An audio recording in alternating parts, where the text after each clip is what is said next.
विधायक बनाकर भिजाएंगे। हम आपको बताने आए हैं कि ओवैसी और कुशवाहा सामाजिक न्याय की लड़ाई लड़ रहे हैं।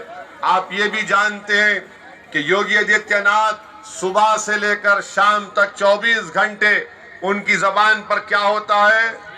मुसलमान, बकरीद, रमजान, कब्रस्तान, शमशान और उसके बाद ट्रिपल तलाक। यही बात योगी को मालूम। जब मुख्यमंत्री से पूछा जाएगा बाबा नौकरी, तो बोले वो क्या होती? शिक्षा, बाबा से पूछा जाएगा शिक्षा, स्कूल, तो बोले हम तो नफरत फैला रहे। जब उनसे पूछा जाएगा अस्पताल, ऑक्सीजन, बीमारी, कोविड, गंगा के ऊपर लाशें तीर रही थी, तो बाबा बोलेंगे हमको नजर नहीं आई। आज आप जानते हैं कि पूरे देश में, उत्तर प्रदेश में कीमतें आसमानों को छू रही हैं। पेट्रोल डीजल की कीमत आसमान को छू रही है। सरसों का तेल कीमत इतनी कीमत बढ़ चुकी। तो योगी और मोदी कहते हैं कि हमने गरीबों को 600 रुपए का राशन दिया, मगर राशन तो 600 रुपए का देकर एक 1400 रुपए का ऑक्सीजन सिलेंडर भी महिलाओं को खरीदना पड़ता है। ये लूट रहे हैं। ये आपको गुड़ दिखाकर ईंट से मार रहे हैं। योगी और मोदी आपको गुड़ दिखाकर ईंट से मार रहे हैं। आपका कोई फायदा नहीं हो रहा है जनता का। 5 साल में गरीब पिस गया। अति पिछड़ा समाज के लोग आज परेशान हैं। अल्पसंख्यक समाज के लोग परेशान हैं। उत्तर प्रदेश में कोई आपका साथ नहीं दे रहा है। आज ओवैसी आपसे ये गुजारिश करने आया है कि आप जब 3 मार्च को मतदान करने जाएंगे, तो ये भी देख लीजिए कि आपके विधानसभा में स्लॉटर हाउस क्यों नहीं है स्लॉटर हाउस? आखिर बीजेपी को इतनी नफरत क्यों है स्लॉटर हाउस से? आप कौन होते कि हमको बताने वाले कि हम क्या खाएंगे, क्या पहनेंगे? हिजाब नहीं पहनना, निकाब नहीं पहनना, गोश्त नहीं खाना। आप खाओ, हम किसी से नहीं कह रहे कि तुम क्या खाओ, क्या पहनो। मेरे अजीज दोस्तों और बुजुर्गों, यहां पर और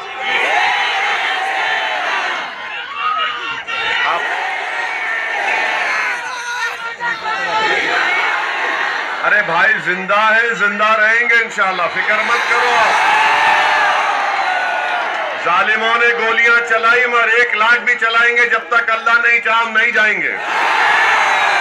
हम जिंदा रहेंगे भी तो इनके नाक में दम कर देंगे, मरेंगे भी तो इनको ही दम होगा।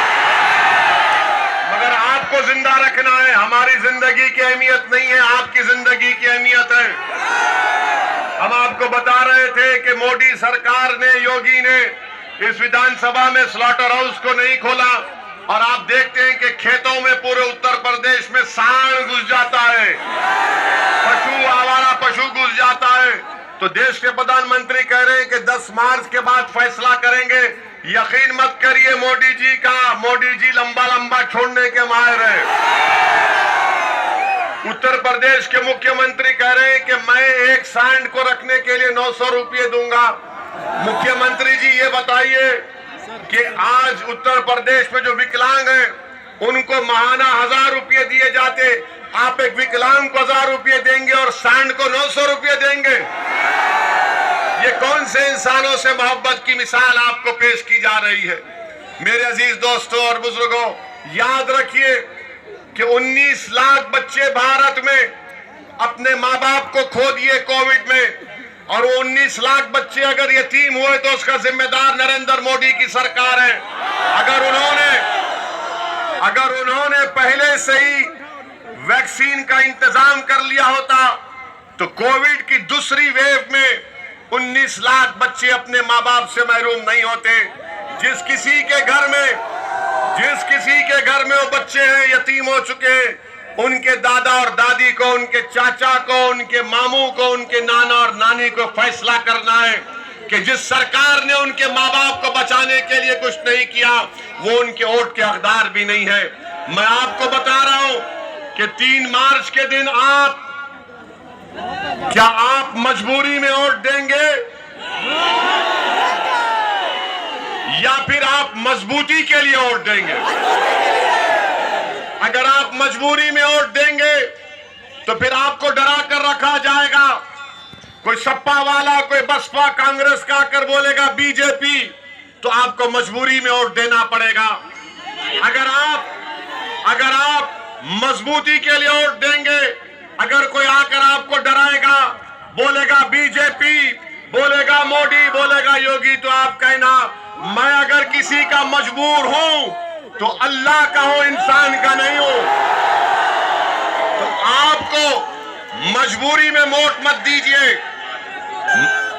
मजबूरी में वोट मत दीजिए, मजबूती के लिए दीजिए। जब आप मजबूती के लिए वोट देंगे तो हर समाज का इंसाफ होगा, गरीब को हक मिलेगा, बच्चों को शिक्षा मिलेगी, महिलाओं को, हमारे बेटियों को गवर्नमेंट और डिग्री कॉलेज मिलेगा, इस विधानसभा में विकास होगा। आपने 30 साल से सिर्फ मजबूरी की हालत में वोट दिया। आज ओवैसी आपसे अपील कर रहा है कि उम्मीद के नाम पर वोट दो, मजबूती के लिए वोट दो, ताकि तुम नेता बनो, तुम्हारी एक सियासी ताकत बने।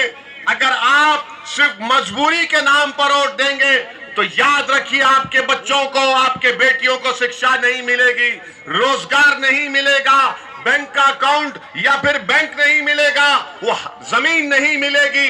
इसीलिए मेरी आपसे अपील है कि मजबूती के लिए वोट दीजिए।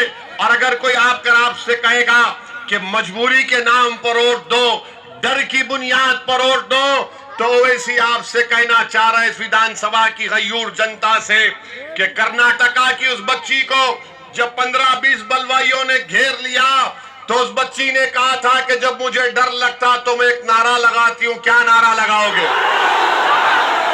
क्या नारा लगाओगे? क्या नारा लगाओगे? बस वही काम करना है। आपको हमसे मोहब्बत है?